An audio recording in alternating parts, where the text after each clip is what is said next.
नमस्कार दोस्तों, computer fundamental की सीरीज़ का ये थर्ड वीडियो है। आज की इस वीडियो में हम पढ़ेंगे कंप्यूटर सिस्टम के बारे में। कंप्यूटर सिस्टम क्या होता है, कंप्यूटर सिस्टम में कौन कौन सी यूनिट्स होती हैं, और साथ ही सीपीयू के बारे में जानेंगे। सीपीयू क्या होता है, सीपीयू में कौन कौन सी यूनिट होती हैं। इसके पिछले वीडियो में हमने पढ़ा था जनरेशन ऑफ कंप्यूटर और टाइप्स ऑफ कंप्यूटर, दो टॉपिक कंप्लीट किए थे। अगर उसे आपने नहीं देखा है तो डिस्क्रिप्शन बॉक्स में मैं वीडियो की लिंक दे रहा हूँ, वहाँ से आप वॉच कर सकते हैं। इस शॉर्ट मैसेज के बाद अब हम वीडियो को आगे कंटिन्यू करते हैं।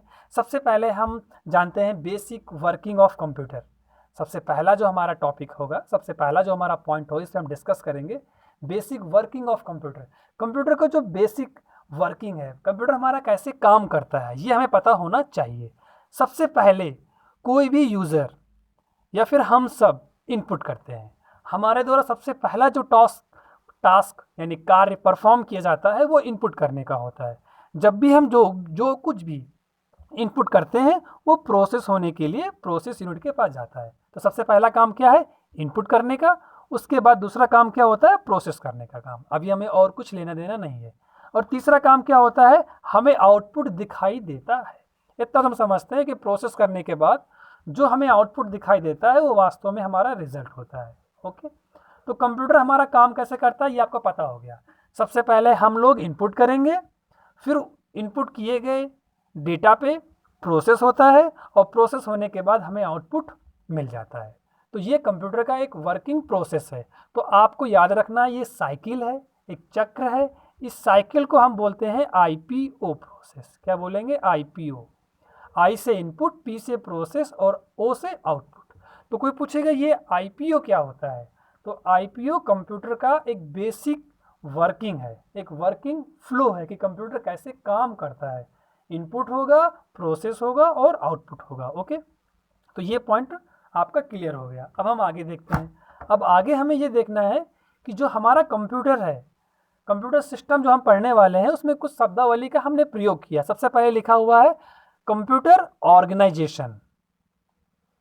ये कंप्यूटर ऑर्गेनाइजेशन क्या होता है, कंप्यूटर ऑर्गेनाइजेशन यह बताता है कि कंप्यूटर सिस्टम की सभी यूनिट, मतलब कंप्यूटर सिस्टम में जो भी यूनिट्स हैं, जो भी इकाइयां हैं, सभी यूनिट्स को आपस में किस प्रकार अरेंज एवं कनेक्ट किया जाता है ताकि सिस्टम के गोल को अचीव किया जा सके।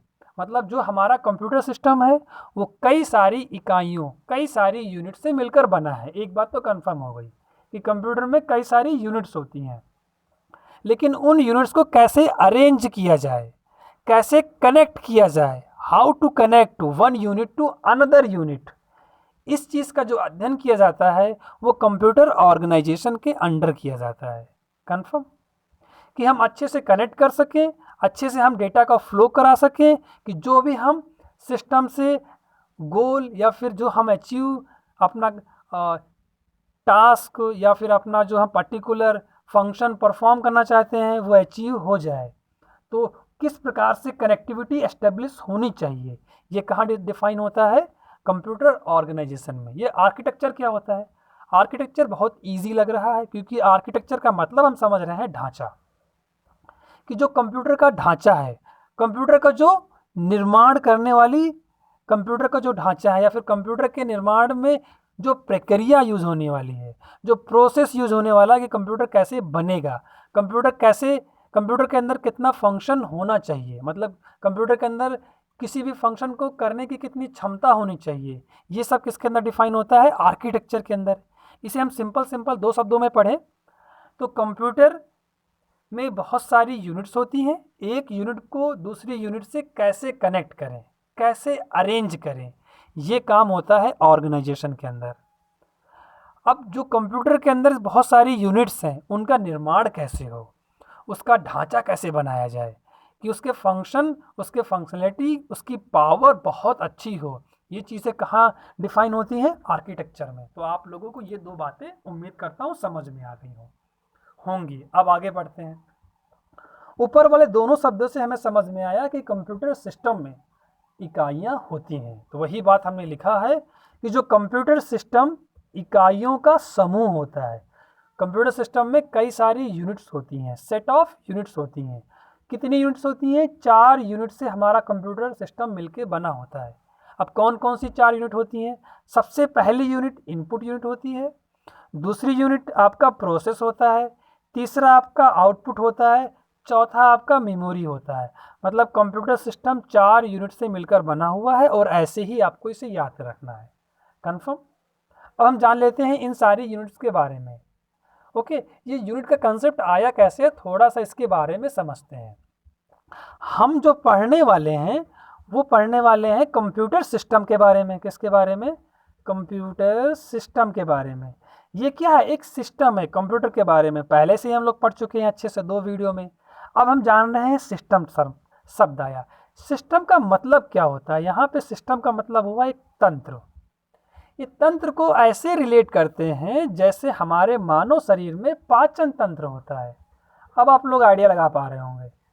पाचन तंत्र हमारे पास होता है जिसपे हमारा सारा जो हम खाना वगैरह खाते हैं, भोजन करते हैं, उसको पचाने का काम, उसको डाइजेस्ट करने का काम, एक पूरा का पूरा डाइजेस्ट करने के लिए एक सिस्टम बनाया गया, एक तंत्र बनाया गया जो अपने काम को बखूबी अंदाज दे रहा है, बखूबी अंजाम दे रहा है, अपने काम को सही तरीके से कर रहा है।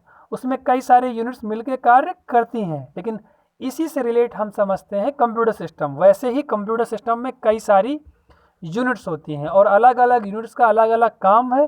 अब कौन सी यूनिट कौन सा काम करती है ये हमें जानना है और पढ़ना है। ओके, अब हम आते हैं लौट के फिर अपने टॉपिक पे। तो हमारे कंप्यूटर सिस्टम में जो यूनिट्स हैं वो 4 इंपॉर्टेंट्स हैं, 4 यूनिट्स ही हैं। एक इनपुट, दूसरा प्रोसेस, तीसरा आउटपुट, चौथा मेमोरी यूनिट। अब एक एक के बारे में थोड़ा जान लेते हैं। यहाँ पे लिखा हुआ है इनपुट यूनिट। इनपुट यूनिट का काम होता है डेटा को इनपुट करने का कार्य करती है। जो भी हमारे पास डेटा होगा उस डेटा को लिखने का काम, उस डेटा को कंप्यूटर के अंदर भेजने का काम कौन डिवाइस करेगी, कौन सी यूनिट करेगी? Input unit. ओके, तो इनपुट यूनिट का काम क्या होता है? डेटा को इनपुट करने का। अब जो भी डेटा हमारा इनपुट होता है, देखो लिखा है डेटा या फिर इंस्ट्रक्शन, डेटा पर इंस्ट्रक्शन के आधार पर गणनाएं अर्थात प्रोसेस करने का काम कौन करेगा? प्रोसेस यूनिट करेगी। यहाँ यूनिट लिखा होना चाहिए था। प्रोसेस यूनिट का काम क्या होगा? जो भी डेटा इनपुट यूनिट के थ्रू आया है उस डेटा पर जो भी इंस्ट्रक्शन के आधार पे प्रोसेस होना है, गणना होनी है, कार्य होना है, वो सब कौन करता है? Process unit. अब अगला स्टेप है डेटा व इंस्ट्रक्शन को एग्जीक्यूट होने के बाद, एग्जीक्यूट मतलब हुआ रन होने के बाद, यूज़र को जो आउटपुट दिखाई देता है, यूज़र को जो रिजल्ट दिखाई देता है, वो रिजल्ट प्रोवाइड करने का, वो रिजल्ट देने के लिए कौन उत्तरदायी होता है, कौन उपयोगी होता है? Output unit. कौन होगा? Output unit. तो हमारे पास 3 यूनिट हो गई। चौथी क्या है? स्टोरेज, जिसके बारे में हमने देखा मेमोरी है। स्टोरेज का काम क्या होता है? जो भी हमारे पास इंफॉर्मेशन आई है, जो भी हमारे पास रिजल्ट आया है, क्या आया है? जो भी हमारे पास रिजल्ट आया है, जो भी हमारे पास रिजल्ट आया है, उस रिजल्ट को, जो भी हमारे पास रिजल्ट आया है उस रिजल्ट को अस्थायी रूप से, अस्थायी का मतलब हो जाए कि परमानेंटली रूप से, अगर परमानेंटली रूप से उसे स्टोर करने का काम करना है, परमानेंटली रूप से अगर स्टोर करने का काम करना है, जमा करने का काम करना है, तो कौन करेगी? Storage device. तो हमारे पास ये 4 टर्म थे, 4 यूनिट थे जिनके बारे में थोड़ा थोड़ा हमने चर्चा किया। इनपुट यूनिट का काम क्या है? इनपुट करने का। प्रोसेस यूनिट का काम है प्रोसेस करने का। आउटपुट यूनिट का काम है आउटपुट दिखाने का। स्टोरेज का काम है डेटा को जमा करने का काम। ओके, एक बात हम और थोड़ा सा जान लेते हैं। देखो, सभी लोगों को पता हो गया कि जो भी हम इनपुट डिवाइस से भेजते हैं उसी पे सारा काम होता है। तो इनपुट डिवाइस से भेजा क्या जाता है ये जानना है ना बच्चों। इनपुट डिवाइस से हम भेजते हैं सबसे पहला डेटा को। क्या भेजेंगे? डेटा को। और दूसरी चीज़ क्या भेजेंगे? इंस्ट्रक्शन को। ये 2 बातें हमें याद रखनी है। कैसे हम भेजते हैं? जैसे हमें कुछ भी करना होता है, जैसे एक छोटा सा एग्जांपल लिया हमने, 2 लिया और 2 लिया और साथ में ये मल्टीप्लाई का, ये ऐड का ले लिया, तो हमने क्या कहा इससे कि 2 और 2 ये क्या है? डेटा है। ये भी हमने इनपुट ही किया है। और ये प्लस क्या है? हमारे लिए एक इंस्ट्रक्शन है। क्या है? यहाँ लिखते हैं इंस्ट्रक्शन है। तो इस इंस्ट्रक्शन के आधार पर इस डेटा पे प्रोसेस होता है। या फिर अभी ये कम समझ में आया? अगर हम कहें 2 हमने लिया और 2 लिया और फिर हमने कहा हमने प्लस लिया, अब ये समझ में आता है 2 और 2 को क्या करना है, जोड़ना है। तो यहाँ जोड़ के 4 आ गया। तो ये जो हमारे लिए क्या था, डेटा था, ये हमारे लिए क्या था, इंस्ट्रक्शन था, ये हमारे लिए क्या था, रिजल्ट था। जो ये रिजल्ट मिला, इसी रिजल्ट को हम क्या बोलते हैं, इंफॉर्मेशन बोलते हैं। क्या बोलते हैं, इंफॉर्मेशन। अब इनपुट डिवाइस के थ्रू डेटा और इंस्ट्रक्शन भेज दिया गया और प्रोसेस यूनिट के थ्रू इसको जोड़ दिया गया और आउटपुट डिवाइस के थ्रू इस रिजल्ट को दिखा दिया गया।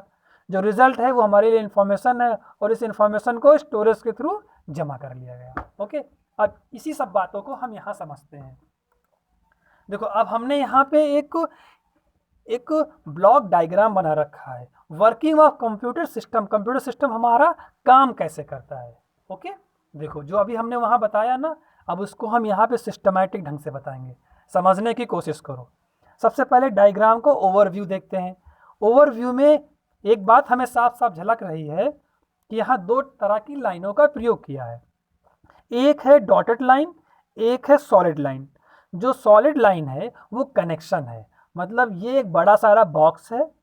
इस बॉक्स को, इस डिब्बे को हमने सीपीयू या फिर प्रोसेस यूनिट कहा है।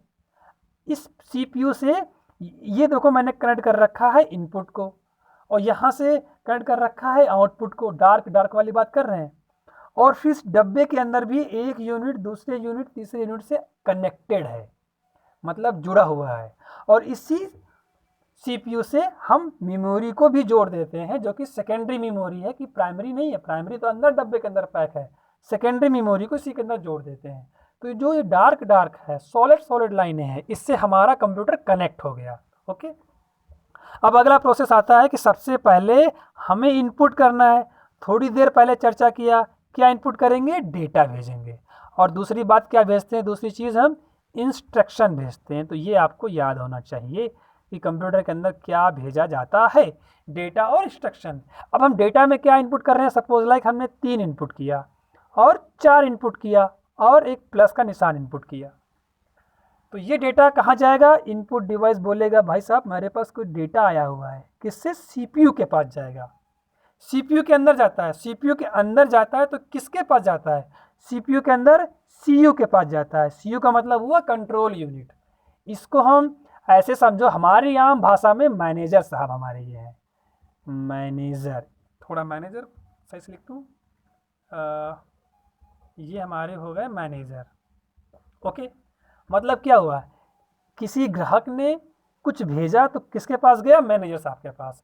अब मैनेजर साहब के पास क्या गया, इस मैनेजर के पास क्या गया, 3 गया है, 4 गया है और ये प्लस का निशान बना गया हुआ है। अब इसने देखा कि ये तो भाई डेटा है, ये हमारा इंस्ट्रक्शन है। इंस्ट्रक्शन मतलब इस पर करना क्या है, इन दोनों को जोड़ना है।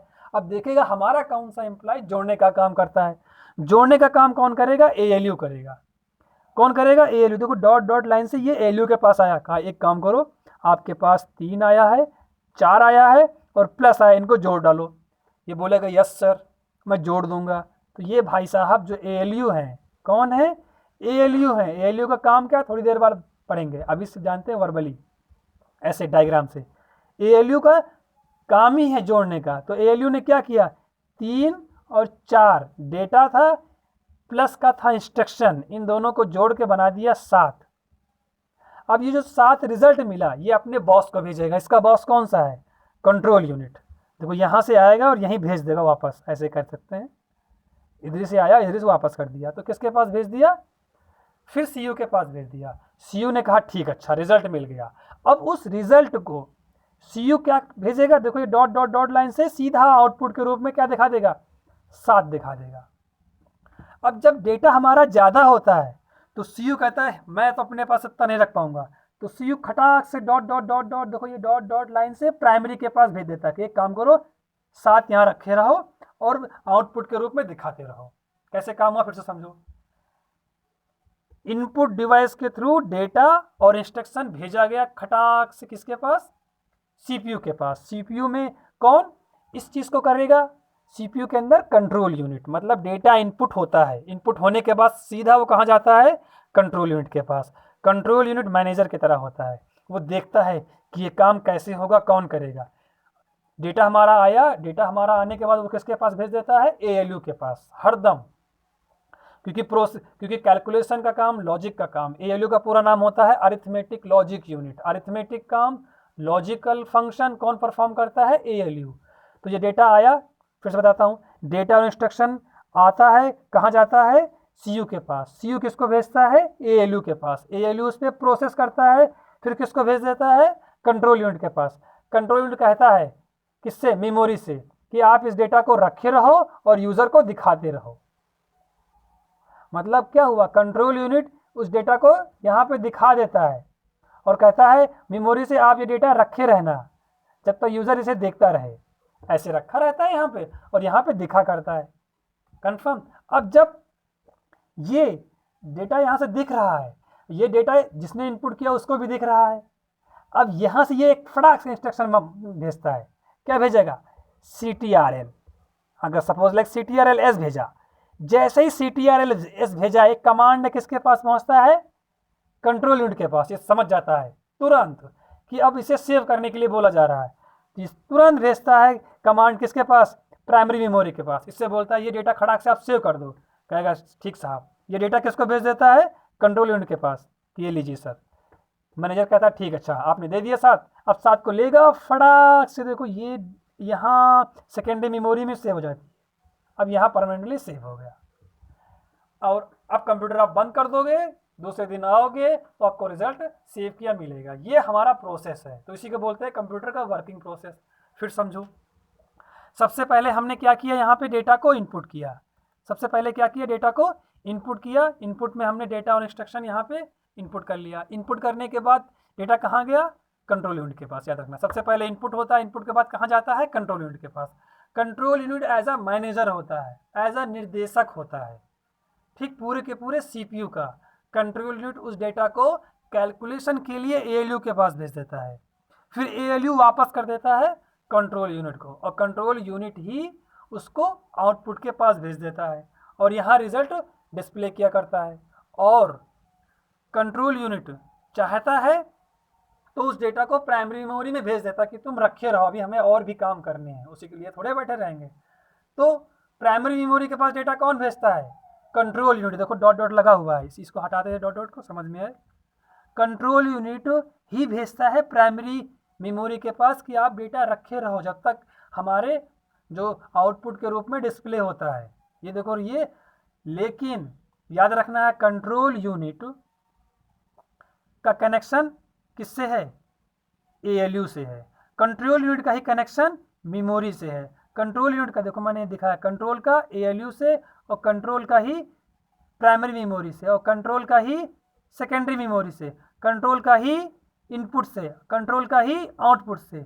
तो पूरा का पूरा मैनेजर, बॉस कौन हुआ, आपका बॉस CU हुआ। कौन हुआ, कंट्रोल यूनिट। यानी पूरे के पूरे सिस्टम में कंट्रोल यूनिट ही निर्देशित करता है। मास्टर कौन होता है, मेन कौन होता है, सबसे मेजर कंपोनेंट कौन होता है CPU के अंदर, कंट्रोल यूनिट।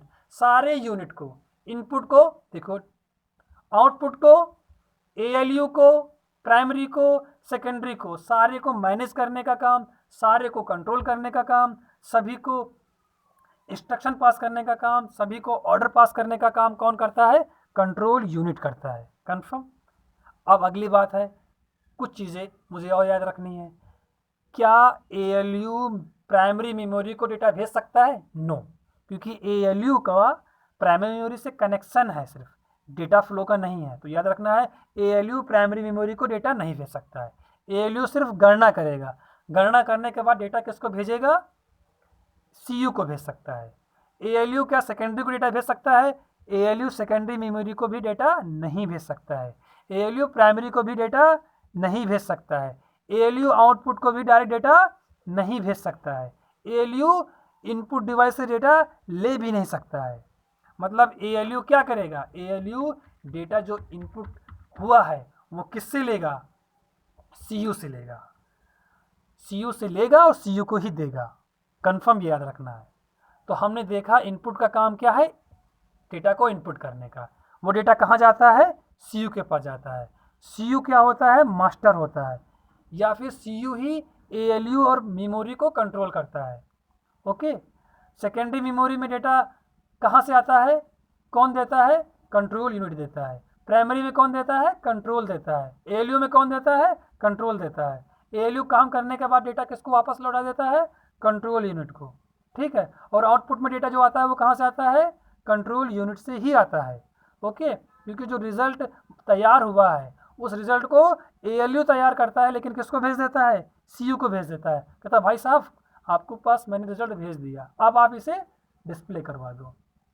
तो आपका जो कंप्यूटर है ऐसे ही काम किया करता है। इसी को हमने मोटा मोटा ऊपर समझाया कि सबसे पहले तो ये देखो हमने आईपीयू प्रोसेस इसी समझाया। पूरी को अगर हम मोटा मोटा देखें तो सबसे पहले हमारे पास क्या हो गया, आई हो गया, इनपुट हो गया, पी हो गया, प्रोसेस हो गया, ओ हो गया, आउटपुट हो गया। यही तो आईपीओ प्रोसेस है। ये पूरा का पूरा इंटरनल हमने एकदम डेप्थ में आपको बता दिया, ठीक। फिर भी किसी प्रकार का कोई कन्फ्यूजन हो तो आप मुझे कमेंट करिए, मैं सब प्रॉब्लम को सॉल्व करूंगा, ओके। इस चैनल पे मैं सारी चीज़ों को एक एक करके एकदम डेप्थ में पढ़ाऊंगा। ये सारे जो भी हम वीडियो बता रहा हूँ ये हर एक कम्पिटिटिव एग्जाम, जो भी छोटे मोटे बेसिक एग्जाम है, सब पे काम आने वाला। अगर कहीं पर भी कंप्यूटर फंडामेंटल आता है तो यहाँ क्वेश्चन फंस जाएगा। चलो अब आगे देखते हैं। अब हम पढ़ते हैं सीपीयू के बारे में। कौन सा सीपीयू के बारे में, ये जो सीपीयू बना हुआ है, ये मास्टर जो है पूरा का पूरा, देखो हमने इस डब्बे को सीपीयू बना रखा है ना, ये सीपीयू, ये तो इनपुट डिवाइस हो गया, ये बच्चों हमारे पास आउटपुट डिवाइस हो गया, ये हमारे पास एक बॉक्स है सीपीयू। अब इस सीपीयू के बारे में बहुत अच्छे से पढ़ने वाले हैं। चलो सबसे पहले जानते हैं सीपीयू का पूरा नाम क्या होता है। सीपीयू का पूरा नाम सेंट्रल प्रोसेसिंग यूनिट होता है, मैंने बड़ा बड़ा हिंदी में लिखा हुआ है, सेंट्रल प्रोसेसिंग यूनिट होता है। देखो सीपीयू का पूरा नाम सेंट्रल प्रोसेसिंग यूनिट है। यह कंप्यूटर का सबसे महत्वपूर्ण, सबसे इंपॉर्टेंट कंपोनेंट या फिर पार्ट होता है। कंफर्म, आप ये देख लो, ये छोटा सा है, ये छोटा सा है, ये बड़ा सारा खोपड़ी है, ठीक। यही सबसे इंपॉर्टेंट है। अब आगे इसके अंदर देखते हैं, जिसमें किसमें, सीपीयू के अंदर क्या होता है, जिसमें अरिथमेटिक ऑपरेशन, कौन सा ऑपरेशन, अरिथमेटिक ऑपरेशन, यानी कि अंक गणती ऑपरेशन और लॉजिकल ऑपरेशन होते हैं। किसके अंदर होते हैं, सीपीयू के अंदर। देखो ये सीपीयू डब्बा है, इस सीपीयू के अंदर ये एएलयू लगा हुआ है, इसी के अंदर होते हैं। A for arithmetic, L for logic, you for unit.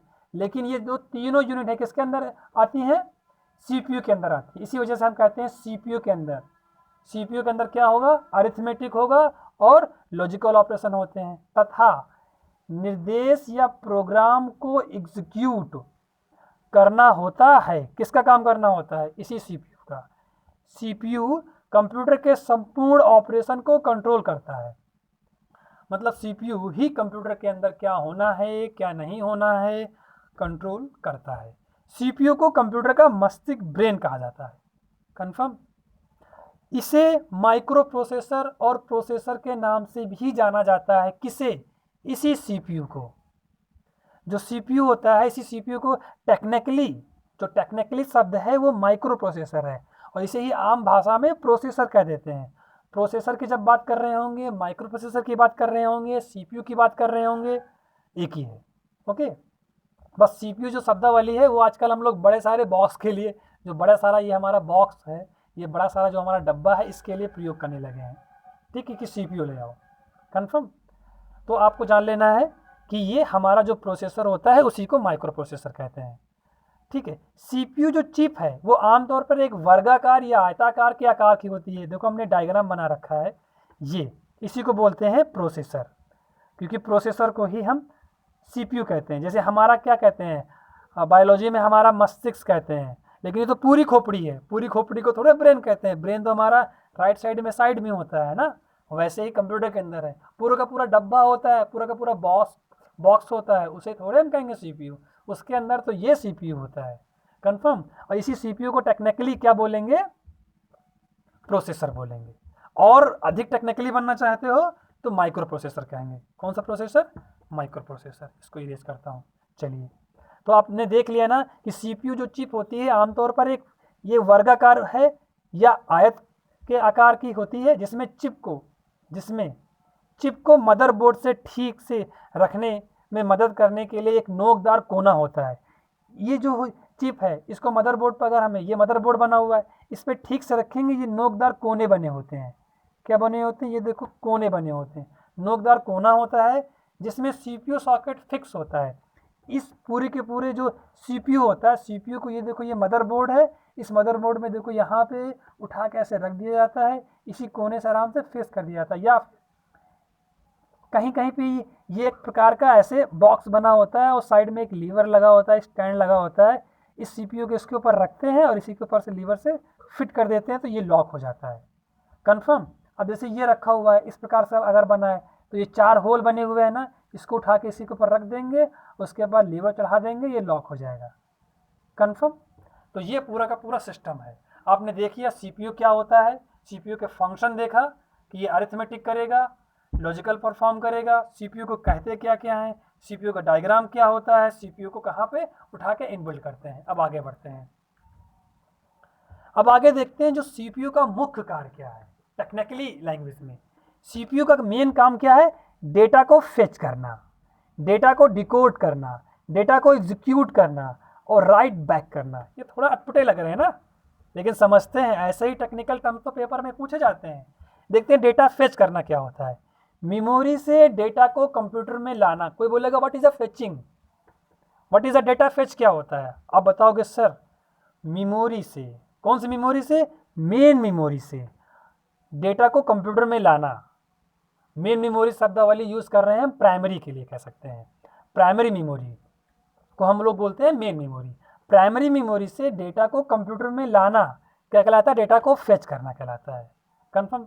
Fetch करना को ऐसे समझो, जैसे हमने एक नए स्लाइड पर जाते हैं, जैसे हमारे पास हमें कुछ चीज़ें प्रोसेस करना है, किसी डेटा पे क्या करना है, प्रोसेस करना है, ठीक है। अब प्रोसेस करने के लिए हमें डेटा चाहिए, क्या चाहिए, डेटा चाहिए। अब इस डेटा को हम निकालेंगे कहाँ से, मेन मेमोरी से। मेन मेमोरी से डेटा निकालेंगे और कहाँ ले आएंगे इसे, हम अपने कंप्यूटर पे ले आएंगे। कंप्यूटर पे ले आए तो इसी पे हमने प्रोसेस किया, तो क्या हुआ, मेन मेमोरी से कोई डेटा निकल रहा है तो उसे क्या बोलोगे, डेटा को फेच करना। अब देखो अगला शब्द, डेटा को मशीन के समझने योग्य बनाना डिकोड कहलाता है। कोई बोलेगा डिकोड क्या हुआ, जो कुछ भी हम इनपुट करते हैं, जो कुछ भी हम इनपुट करते हैं उस इनपुट किए डेटा को कंप्यूटर की भाषा में, कंप्यूटर की भाषा में, कंप्यूटर की जो भाषा होती है वो बच्चों मशीनी भाषा होती है। कौन सी भाषा होती है, अभी हम आगे पढ़ेंगे इसके, इन सब के बारे में डेप्थ में। कंप्यूटर की भाषा कौन सी होती है, मशीनी भाषा। कंप्यूटर को समझने में कौन सी भाषा आती है, मशीनी भाषा। मतलब कि समझने योग्य भाषा मशीन के लिए कौन सा है, मशीनी भाषा।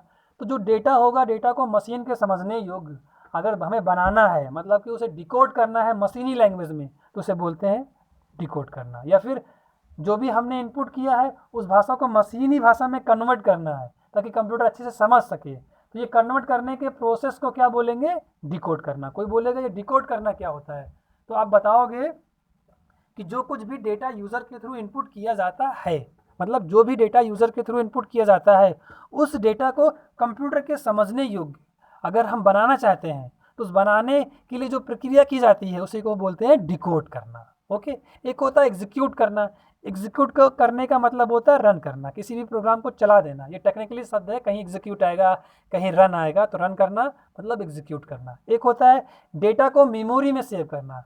अगर हमने कोई डेटा लिया हुआ है और डेटा को हमने मेमोरी में सेव कर दिया है तो उस डेटा को मेमोरी में सेव करने के प्रोसेस को राइट बैक कहते हैं। और हमारे पास जो मेन मेमोरी से डेटा को वापस प्राप्त करने की प्रक्रिया को डेटा फेच कहते हैं। अगर हमारे मेमोरी में डेटा पड़ा हुआ है उसे हम निकाल ले रहे हैं प्रोसेस करने के लिए तो क्या बोलेंगे, फेच डेटा। मेन मेमोरी से डेटा को कंप्यूटर में लाना फेच डेटा कहलाता है। ओके, ये आपको बात याद रखनी है। अब आगे बढ़ें। अब जो हमारे पास सीपीयू होता है, सीपीयू के अंदर कौन कौन सी यूनिट्स होती हैं, अभी हमने यहाँ देखा बड़ा बड़ा सारा। कंट्रोल यूनिट होता है, एएलयू होता है और एक मेमोरी होती है। कंफर्म। तो यहाँ मैंने लिखा हुआ है, इसे इरेज करता हूँ। यहाँ मैंने लिख रखा हुआ है कि कंप्यूटर के अंदर कौन कौन सी यूनिट्स होती हैं। कंप्यूटर के अंदर मेनली 3 यूनिट होती हैं। एक आपके पास सीयू होता है जिसे बोलते हैं कंट्रोल यूनिट, दूसरा आपके पास एएलयू होता है जिसे बोलते हैं अरिथमेटिक लॉजिक यूनिट, और तीसरा आपके पास प्राइमरी मेमोरी होती है। प्राइमरी मेमोरी में हम ज़्यादातर रजिस्टर मेमोरी को यूज़ करते हैं। कन्फर्म। अब तीनों के बारे में थोड़ा थोड़ा पढ़ लेते हैं। कंट्रोल यूनिट सीपीयू के सभी कार्यों को निर्देशित करता है। अभी हमने थोड़ी देर पहले पढ़ा था, जो हमने ऊपर हमने ब्लॉक डायग्राम में समझाया, उसी को हमने यहाँ लिखा हुआ है।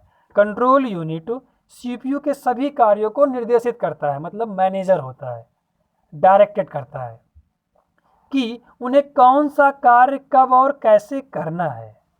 यह निर्देशों को पढ़ता है और उन्हें डिकोड करता है। कौन? Control unit.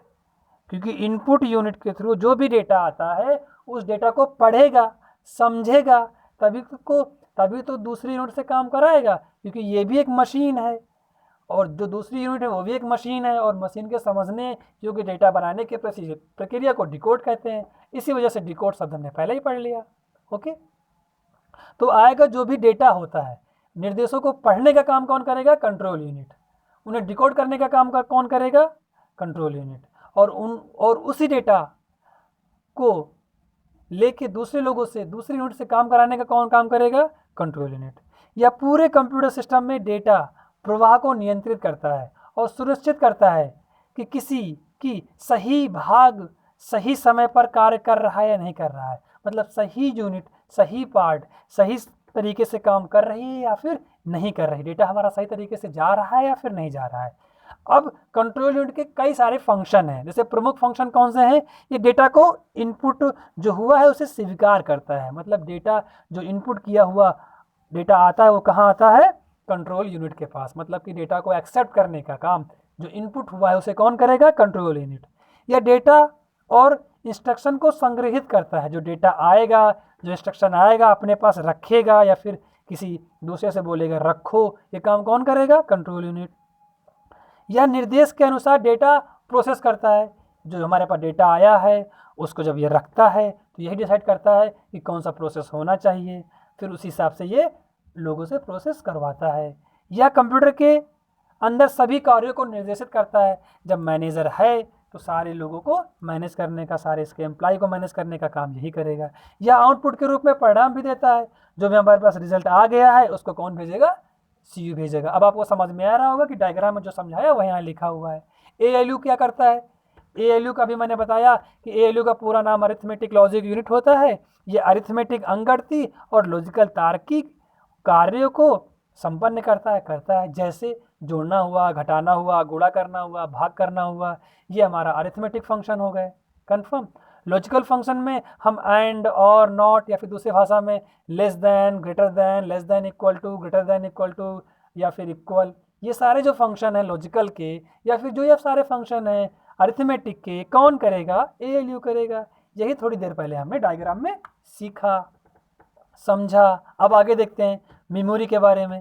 रजिस्टर सीपीयू के भीतर छोटे छोटे उच्च गति वाले स्टोरेज स्थान होते हैं। छोटा होता है लेकिन काफ़ी फास्ट मेमोरी, काफ़ी नहीं, सबसे फास्ट मेमोरी हमारी रजिस्टर होती है, याद रखो। सबसे फास्टेस्ट मेमोरी कौन सी होती है? रजिस्टर होती है, जो डेटा और निर्देशों को टेम्परेरी रूप से रखता है। ठीक है, क्योंकि हमारे पास जो प्राइमरी मेमोरी होती है उसकी ये कैटेगरी है, तो यहाँ पे ये नॉन वोलेटाइल नहीं, ये वोलेटाइल है, और वोलेटाइल जिसका नेचर होगा वो टेम्परेरी रहेगा। कन्फर्म, यानी अस्थायी रहेगा। तो जो रजिस्टर मेमोरी होती है कैसी मेमोरी है? प्राइमरी मेमोरी है। ये डेटा को कैसे स्टोर करके रखती है? वोलेटाइल रूप में, मतलब कि टेम्परेरी रखती है। ओके, इसमें विभिन्न प्रकार के रजिस्टर्स होते हैं। रजिस्टर्स मेमोरी के अंदर बहुत सारे रजिस्टर्स होते हैं, जैसे accumulator, program counter, instruction register आदि। इतना याद रखो। रजिस्टर सीपीयू को डेटा को तुरंत एक्सेस करने में मदद करता है। जो रजिस्टर मेमोरी में जो डेटा आता है उस डेटा को सीपीयू हमारा फटाफट एक्सेस कर लेता है। सीपीयू हमारा फटाफट उसे एक्सेस कर लेता है और उसे एक्सेस करने में हेल्प भी करता है कि आप फटाफट हमसे डेटा ले लो, जिससे प्रोसेसिंग तेज़ होती है और काफ़ी इफेक्टिव होती है। रजिस्टर को वर्किंग मेमोरी कहते हैं, ये बात याद रखो। हम पूछेंगे वर्किंग मेमोरी कौन सी है? रजिस्टर मेमोरी है। बच्चों, वर्किंग मेमोरी कौन सी है?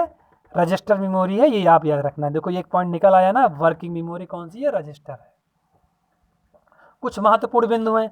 जो प्रोसेसर की स्पीड होती है वो गीगा हर्ट्ज में नापी जाती है। इसका मतलब क्या हुआ? जो हमारे आमतौर के कंप्यूटर होते हैं वो 2.0, 2.4, 2.3, 2.5 गीगा हर्ट्ज से लेके 3.0 गीगा हर्ट्ज तक आमतौर पर हमारे कंप्यूटर की स्पीड होती है। इसका मतलब हुआ कि जो प्रोसेसर है, किसका मतलब? ये गीगा हर्ट्ज का मतलब, जो हमारा प्रोसेसर है 1 सेकेंड में कितने बिलियन चक्र पूरा करता है। ठीक, इस चक्र की गिनती जो होती है वो गीगाहर्ट्ज़ में होती है, हर्ट्ज़ में होती है। अब याद रखना है, जो हम प्रोसेसर की बात कर रहे हैं ना, माइक्रो प्रोसेसर की बात कर रहे हैं ना, सीपीयू की बात कर रहे हैं ना, उसी सीपीयू को ही हम टेक्निकली क्या बोलते हैं, प्रोसेसर बोलते हैं, यानी कि और टेक्निकली माइक्रो प्रोसेसर। तो दुनिया का सबसे पहला जो माइक्रो प्रोसेसर है वो इंटेल कंपनी ने बनाया, इंटेल कारपोरेशन ने बनाया, जिसका क्या नाम रखा, इंटेल 4004। कब बनाया, 1970 में। ये बात याद रखना, किसने बनाया, इंटेल कारपोरेशन ने। किसने बनाया, इंटेल कारपोरेशन ने। मैं इस बात को यहाँ लिख देता हूँ, आप लोग समझ भी जाओगे। इंटेल कारपोरेशन, तो किसने बनाया, इंटेल कारपोरेशन ने बनाया। ठीक है, तो ये बात आपको याद रखना है। क्या याद रखना है कि इंटेल प्रोसेसर को इंटेल कारपोरेशन ने बनाया। वैसे आपको याद रहेगा, क्योंकि याद रहेगा क्योंकि ये इंटेल नाम से ही आप लोग समझ जाओगे कि इंटेल कंपनी ने बनाया था। कन्फर्म, ये बात हो गई। अगला क्या है, अभी हम भारत की बात कर लेते हैं। सबसे पहला जो भारत का प्रोसेसर कौन सा है बच्चों, वो शक्ति है। इंडिया का सबसे पहला प्रोसेसर कौन सा है, वो शक्ति है। दुनिया का सबसे पहला प्रोसेसर कौन सा है, इंटेल है। दो बातें हमें याद हो गई। अब इस शक्ति को कहाँ बनाया गया, भारत में बना, तो जानने की उत्सुकता होनी चाहिए कहाँ बना है। ये आईआईटी मद्रास में बना है बच्चों। कहाँ बना है, आईआईटी मद्रास में बना है। आईआईटी मद्रास के स्टूडेंट थे, साथ साथ चंडीगढ़ में एक लैब बनी हुई है, सेमीकंडक्टर लैब। दोनों लोगों ने, दोनों आईआईटी मद्रास के स्टूडेंट और सेमीकंडक्टर लैब चंडीगढ़, दोनों ने मिलकर शक्ति नाम के प्रोसेसर को बनाया। जो शक्ति नाम का प्रोसेसर है वो RISC पे काम करता है। अब ये RISC क्या है ये भी जान लेते हैं। जो हमारा बच्चों प्रोसेसर होता है, इसको दो कैटेगरी में, दो श्रेणियों में, दो पार्ट में डिवाइड कर सकते हैं। कौन कौन से, एक होता है CISC, एक टाइप होता है प्रोसेसर का CISC, दूसरा होता है RISC। हमारा जो प्रोसेसर है वो किस पे काम करता है, RISC पे। कंफर्म, RISC का पूरा नाम क्या होता है, रिड्यूस इंस्ट्रक्शन सेट कंप्यूटर। और CISC का पूरा नाम क्या होता है, कम्प्लेक्स इंस्ट्रक्शन सेट कंप्यूटिंग। ये जो प्रोसेसर होता है, जितने भी इंटेल वगैरह के प्रोसेसर बनते हैं वो इसी पे बनते हैं। ये जो इंटेल का प्रोसेसर बनाती है कंपनी, आज के टाइम पे इंटेल और AMD का ही बोला बाल है। तो इनके जो प्रोसेसर आते हैं वो CISC पे आते हैं। हमारा प्रोसेसर किस पे था, RISC पे था। कंफर्म, तो ये दो प्रोसेस आपको याद रखना है।